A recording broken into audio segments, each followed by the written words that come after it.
There's much debate about the nature of education that our youth in Uganda should be accessing.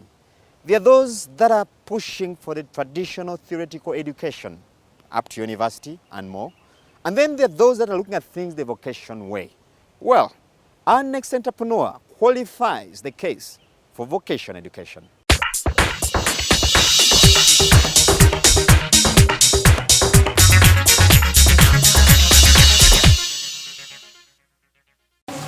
My name is Kola Frank, but my brand name I use Kola Man. Like brand name, as you see, Kola Man. For 22 years, I do fashion and design. Basically, I specialize in menswear. My background, so I was on the street. I was a street boy. Then they found there is a German lady called Eva Maria. They phoned me, and she was so like she was yali nga yakwatibwa ennaku okubanga nsanze ku street. She asked me when if I want to go back to school, and I said yes. Nali ebiseera ebyo ndi mu P7, nali ngamaliza P7, nangamba asobola okuntwala ku vocation. So when I took ku vocation, ninondawo course eno. Mukusooka nali sijagala naye kyajinjagaza lwakuba baga nti waliwo ogaba ebyalani ebyobwereere after study. Naye bwe nasoma like 2 months, nafuna ekirowoozo ate nga Katonda nalina obwongo bukwatirawo amangu. Engeri gye nayingira mu fashion nemusoma, nayagala nnyo okukola ebintu by'abasajja era bye nasinga okuteekako nnyo ebirowoozo n'okwagala kuba nti mbijjamu omulamu, era nkola ebintu bingi nnyo bomba jackets, jampa ngeno gyendimu, nkola empale, nkola jackets, normal shirts, nkola ebintu bingi. Nkola jacket z'essuuti. I have clients, I get clients from community, and I supply my jumpers and jackets outside countries. I have connection outside countries, Finland, Germany, in Europe. So I supply my outfits there. I supply designers in Kampala. So that's how I make my money. Like in the week I supply like 5 jackets. The achievement right now, I'm so blessed because I have customers in outside country. It's a blessing to me because many tailors or fashion designers, they have local customers, but for me, I have customers from outside country, and I can care about myself. I'm not stealing or I'm not a thief. I can afford everything I want. Nsobola okwetuusaako buli kimu kye njagala ng'omuvubuka nga sibbye nga sikoze eki. Ate ekindeetedde okuba nti ndi muntu wa buvunaanyizibwa, ndi muntu asobola okwekolera n'amaanyi gange. The challenges I have right now, I don't have like a workshop because out there the rooms are somehow expensive. I can't afford it now. But now work from my room, work from where I'm staying. And also the machine. I have only this one. I don't have overlock. I don't have like big machine, like industrial machine. I have only this machine.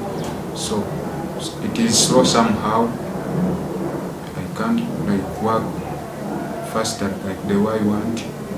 I want to start teaching like youth because it's hard when I see like street youth when they are struggling, and I can teach them how to make like, because I was also like that. I was also a street kid, so kinnuma okubanga mbalaba nga tebalina kye basobola kwekolera. So I want to teach them how to make this so that they start also to earn some little money from what I have right now.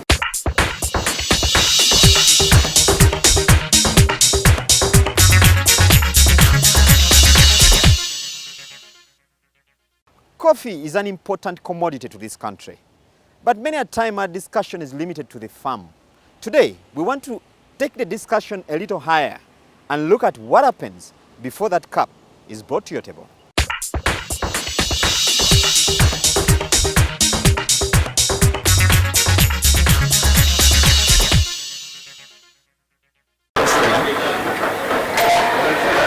So this is our roaster here. So we just switch on this machine here, the roaster. It has some temperatures which have to be 220. So you wait for this machine to warm up to this temperature here before pouring in the coffee. Yeah. Otherwise, if you pour in the coffee when the temperature is not up to 220, then the coffee may take long to roast. And that one equal affects the cup. But you just wait for it, then it goes up to that temperature, then we put in the coffee here. Yeah. If you put in the coffee when the machine is not yet ready, that means there is what we call baked coffees or cereal coffees. In other words, it takes long to get ready and it loses some attributes in the cup. Then sometimes also when you burn the coffee, because you want it to become ready very fast, also you lose some attributes in the cup. It's also not good. And you have to roast the coffee up to 12 minutes when you are roasting the coffee, so that you can get the real attributes of the cup. Yeah, the red one, yeah. The moment it matches 220, then put in the coffee, yeah. We normally use this measurement here. So it takes 160 grams. So we can pour it here now.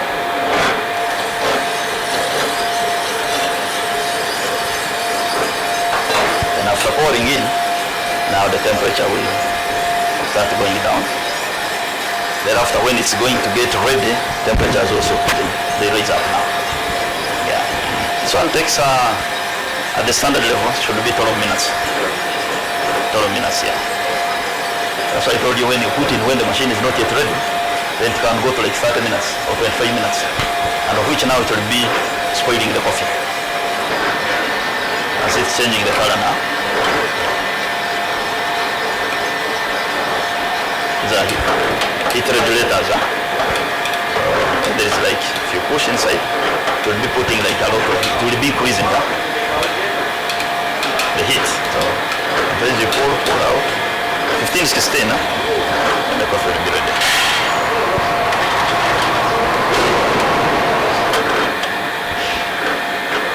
So there, it's ready, we just wait for it. That one is a fan, which can make it cool very fast. This one here, is a fan. Yeah, that's a fan, yeah. Which can make this coffee cool very fast. Yeah. So when it is ready here, that's when we can organize for the cups.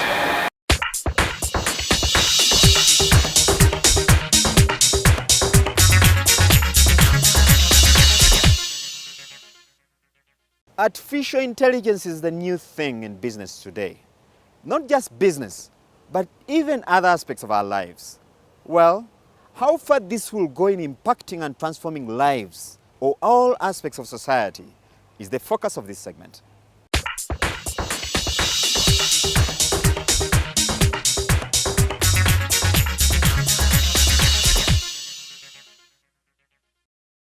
Artificial intelligence is a new storm swimming across the world. Reality is that this is already impacting different categories of people in different ways, carrying with it glad tidings and woes at times in equal measure. For instance, business owners look at it as the cost saver and production enhancer solution they have always dreamt. But to the employees, it's viewed as a determinant of whether they retain those good jobs or not. So what exactly is artificial intelligence? AI, or artificial intelligence, is simply intelligence built by, I would say, man into machines, more so computers. What powers it is software.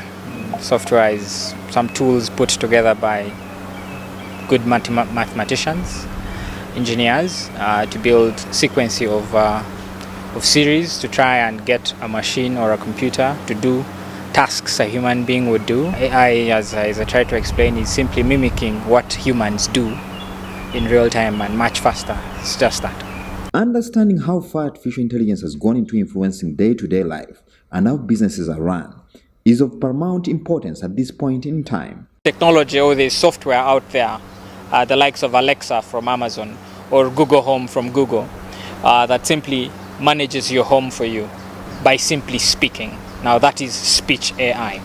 Machine learning, on the other hand, is a little bit more complex. And for me, it's where the worry should.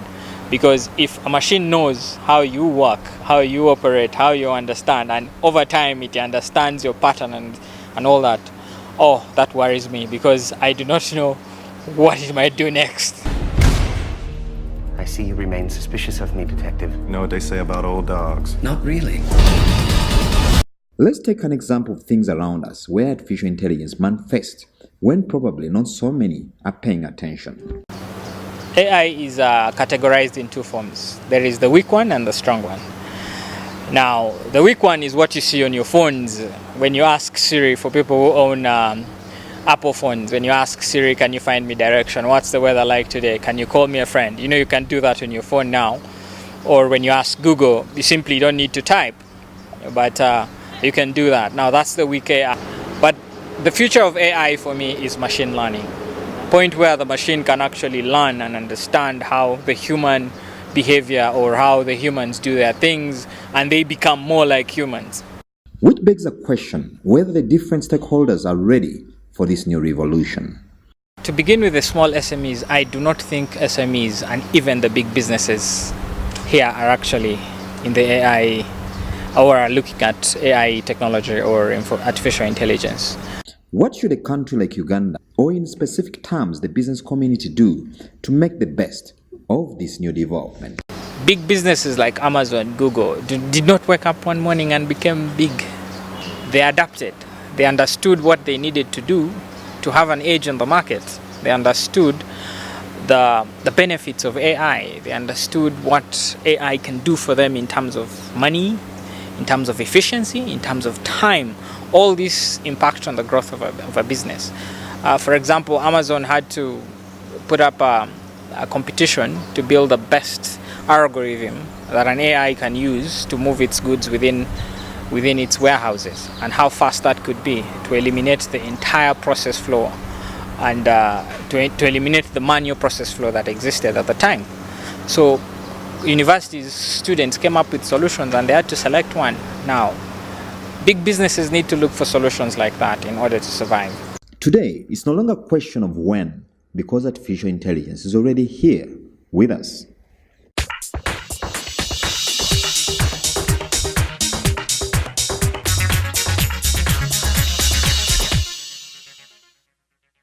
That story brings us to the end of today's edition of Money and Markets. I've been your host, Charles Boji, and it's always a pleasure having you around. Any questions, suggestions, or comments, as usual, don't hesitate to drop us a line on the address on your screen. Until next week, have a good evening. Bye-bye.